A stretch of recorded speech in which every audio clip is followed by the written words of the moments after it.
Another great thing about this sawmill is you can fill up the gas and oil when you start a cut and run out of gas right in the middle of it. That's pretty handy.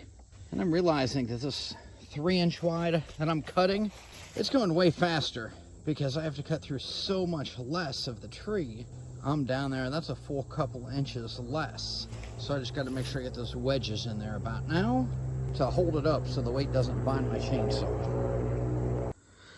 I gotta say, I just ripped this 8-foot long piece of oak. Let's see, 1, 2, 3, 4, 5.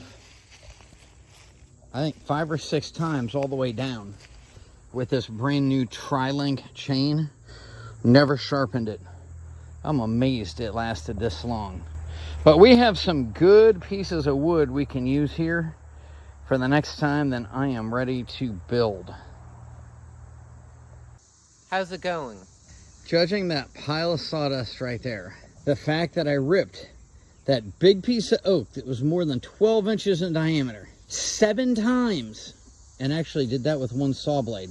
I don't know how many tanks of gas I went through. I learned how to use 2 sawmills, and I have all the wood I need to make a couple of tables, which was my goal to start.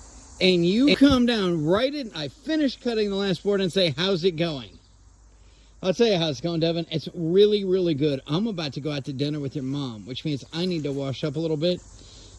There's a pile of lumber that needs carried up. Please stack it where we put lumber and the same way it is there. And you can have any of the scraps to build whatever you want. Good? Sounds good. I'll make sure you get your brother to help you.